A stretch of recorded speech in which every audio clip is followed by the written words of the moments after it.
Welcome everyone to Willie's Ramblins and Pickup video, the Quarantine Edition. Awesome.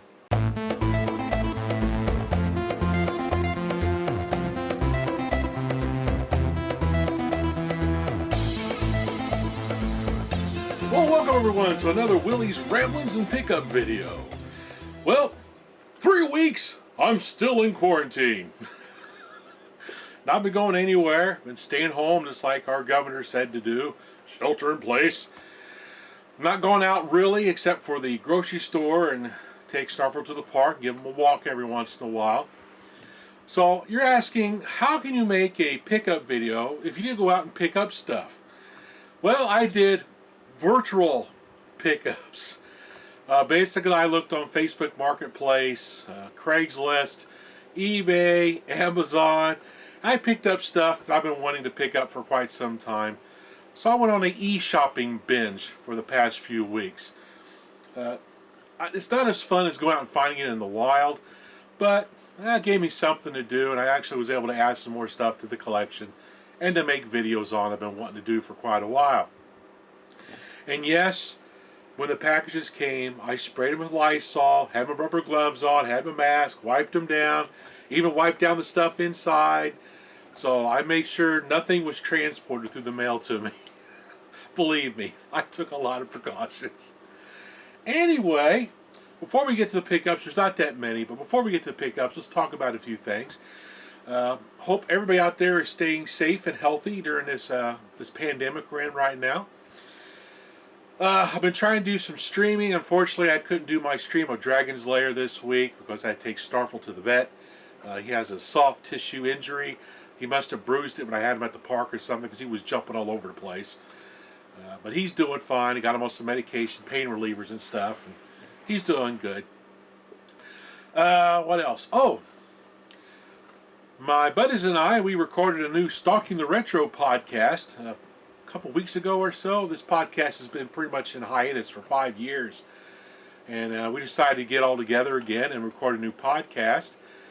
It's kind of a fun podcast, covers some little bit of news in the gaming community, and we talk about our top 10 games to play, or our top 5 games each to play while in quarantine.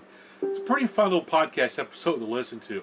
I'll put a link down in the show notes too if you want to go download it and give it a listen to kill some time overall in this quarantine. As a matter of fact, I just got a notification today from Ian that there's another document being put together for another episode of Stalking the Retro. So that's something else to look forward to if you do enjoy retro gaming podcasts and things like that.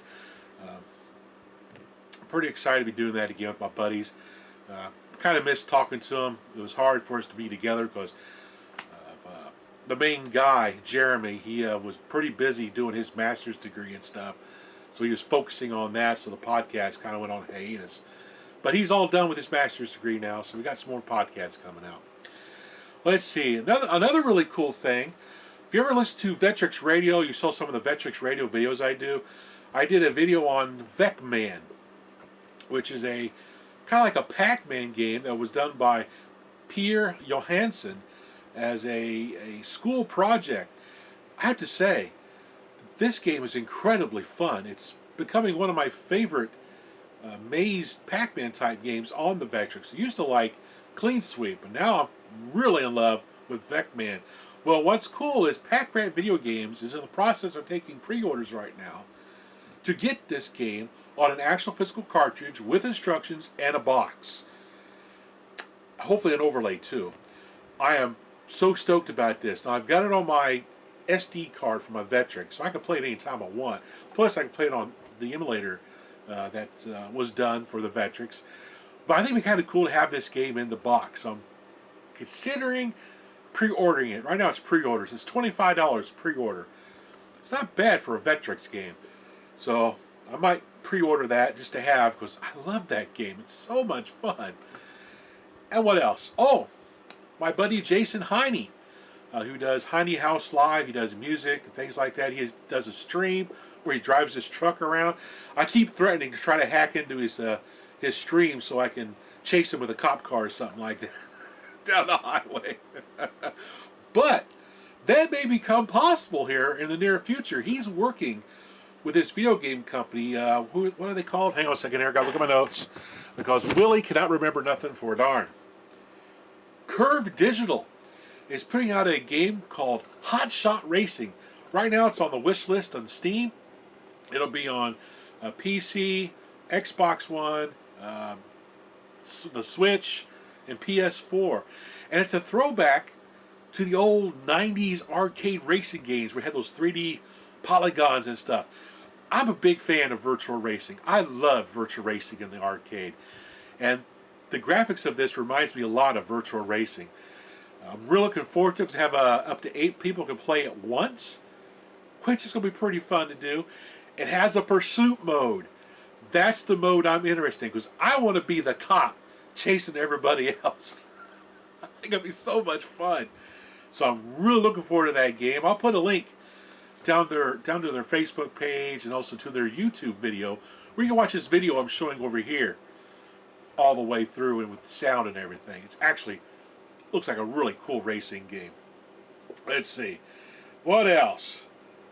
Not a whole lot of rambling because I've not been anywhere.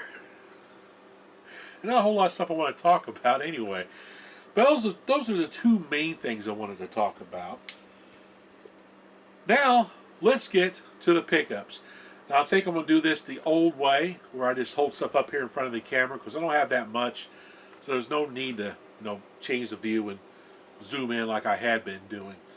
So first up, my buddy Rick, that I do the Toy Tube podcast with, sent me his newest comic book, Willie Weasley Goes to Hell. Now, the character Willie Weasley, he began back in the 80s, somewhere in there, as a project that Rick did. And he actually got printed in a comic book. You can get the first issue of this on Amazon right now. Don't buy the $20 one. He just recently released the same book for $5, the very first issue. It's not a collector's edition or anything like that. So make sure you buy the $5 book if you want the first issue.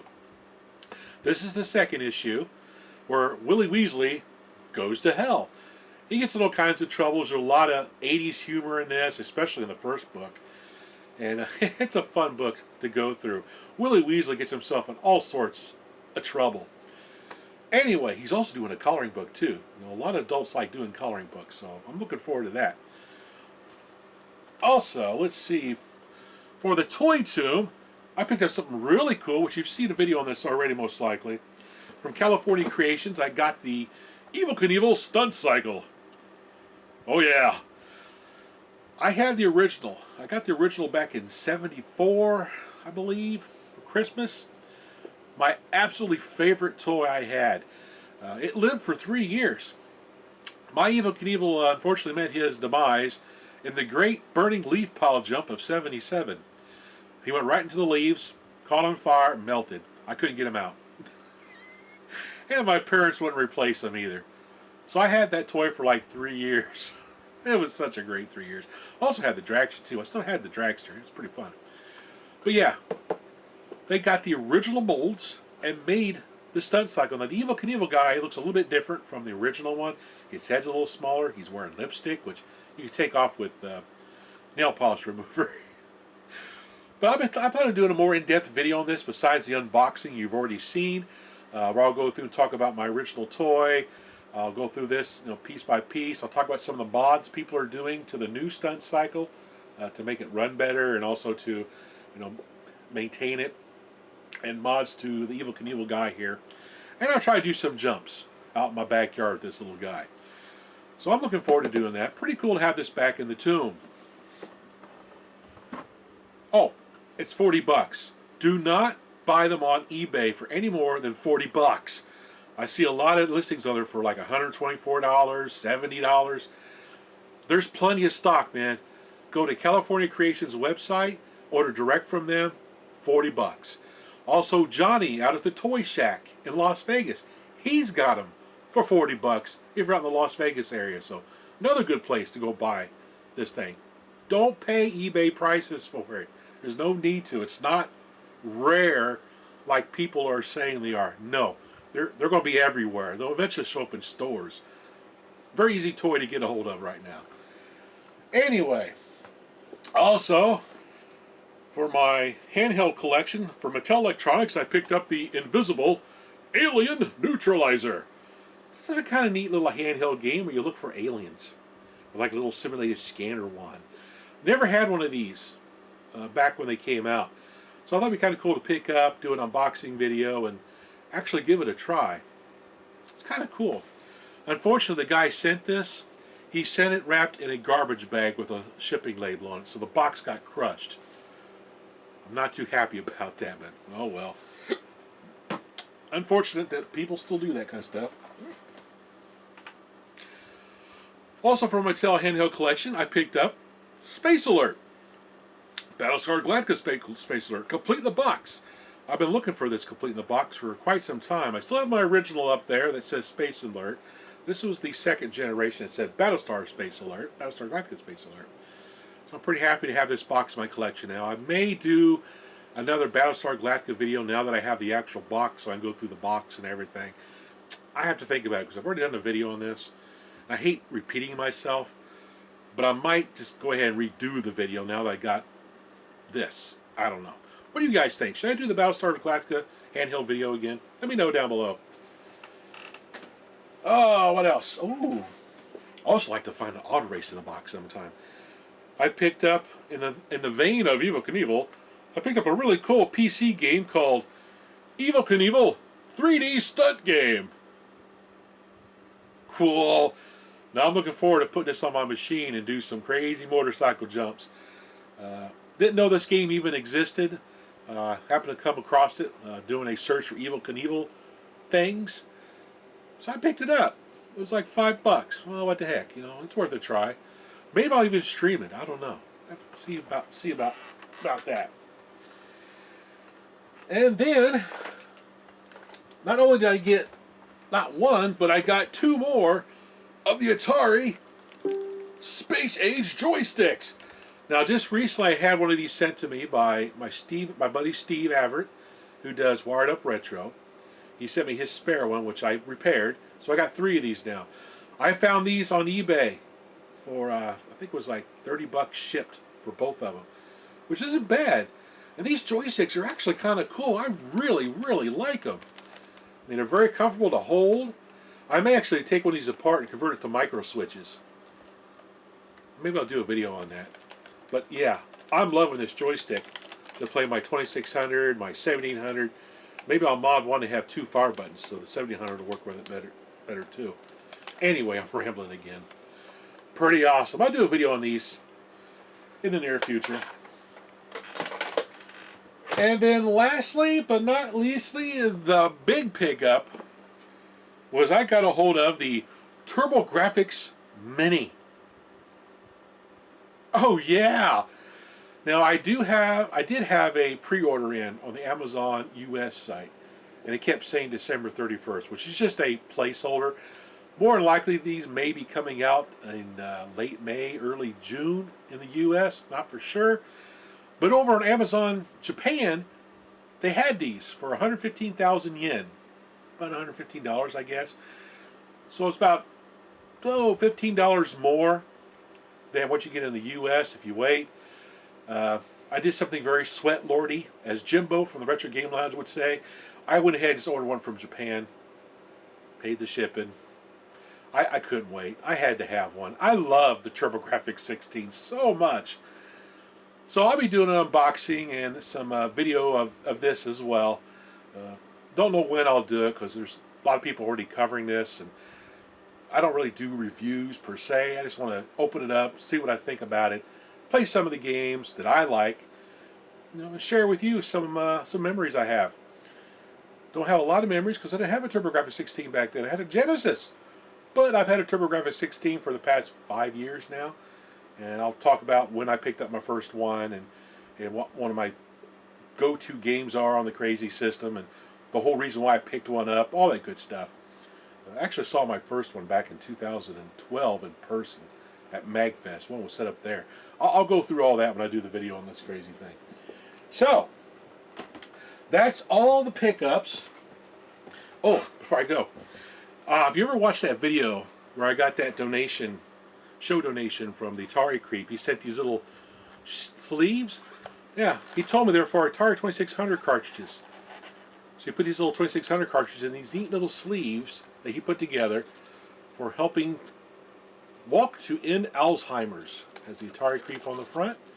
Put your little game in there. Pretty cool. I like those. It's nice. Anyway, that's all the pickups and ramblings for this time. I'll try to do this again, maybe in a couple weeks or so, if I pick anything else up off the interwebs or whatever. I got some more stuff to talk about. But this is what you guys wanted. I asked on the Facebook page and on the YouTube community tab, what video would you like next? This one or an Atari-cade? And this one was the one people picked. Actually, people wanted both. Maybe I'll do an Atari-cade later this afternoon. I don't know. Anyway. Keep safe. Keep healthy. Thanks for watching.